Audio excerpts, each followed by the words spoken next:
పూజ్య బాబు జగ్జీవన్ రామ్ గారి 117వ జయంతి ఉత్సవాలని గౌరవ జిల్లా కలెక్టర్ గారి చేతుల మీదుగా జ్యోతి ప్రజ్వలనతో ఈ కార్యక్రమాన్ని ప్రారంభించుకోవడం జరుగుతూ ఉంది.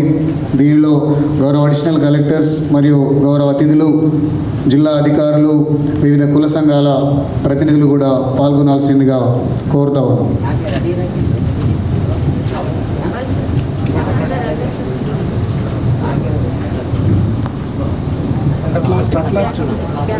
జ్యోతి ప్రజ్వలన అనంతరం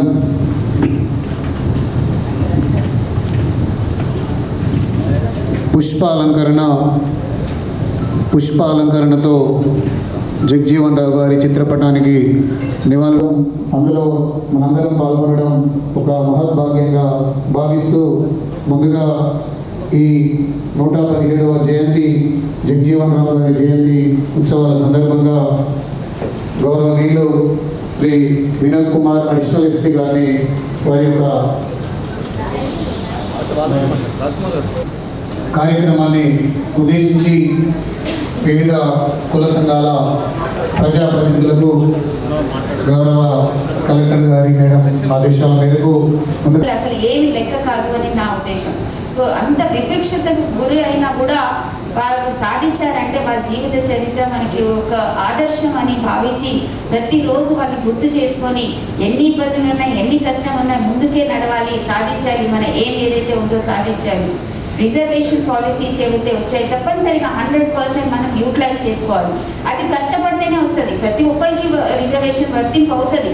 ఈవెన్ ఎస్సీ, ఎస్టీ, బీసీలు, మైనారిటీస్ ప్రతి ఒక్కరికి రిజర్వేషన్ ఉంది. కానీ దానిలో కూడా ఎవరైతే కష్టపడతారో వాళ్ళకే వర్తింపు అవుతుంది. సో రిజర్వేషన్ అనేది కూడా ఉన్న ఒక సపోర్ట్ సిస్టమ్ అనుకొని మనము ముందుకు వెళ్ళాల్సిన వస్తుంది. రిజర్వేషన్లో ఎందుకు రావాలి? మనకి ఓపెన్ సీట్ వస్తే ఆ రిజర్వేషన్ కేటగిరీ మన వాళ్ళలో ఒకరికి వస్తుందని భావించి ఓపెన్ కేటగిరీలో ఫైట్ చేయాలి. యంగ్ పీపుల్ ఇక్కడ ఉన్నారు కాబట్టి.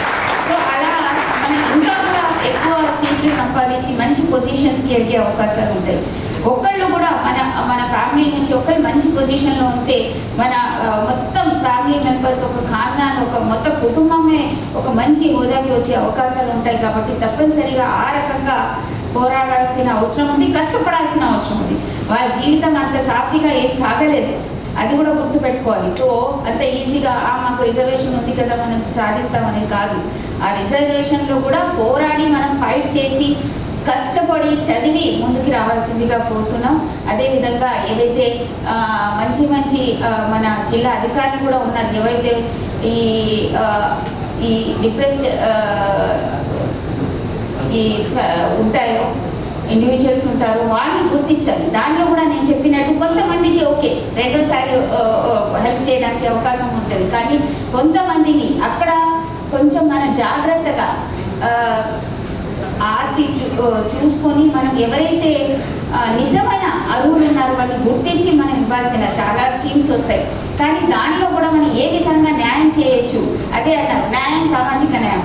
సామాజిక న్యాయంలో కూడా వితిన్ దట్ కమ్యూనిటీ ఆల్సో ఎవరు నిజంగా మన సపోర్ట్ అందించాలి అనేది ఆ డిస్క్రిప్షన్ జిల్లా అధికారులకి ఉంటుంది. కాబట్టి ఎక్కడ కూడా ఆ బయాస్డ్ వేలో కాకుండా ఎవరైతే నిజమైన అర్హులు ఉన్నారో వాళ్ళని గుర్తించి వాళ్ళకి సపోర్ట్ ఇచ్చే బాధ్యత మన అందరిపైన ఉంది.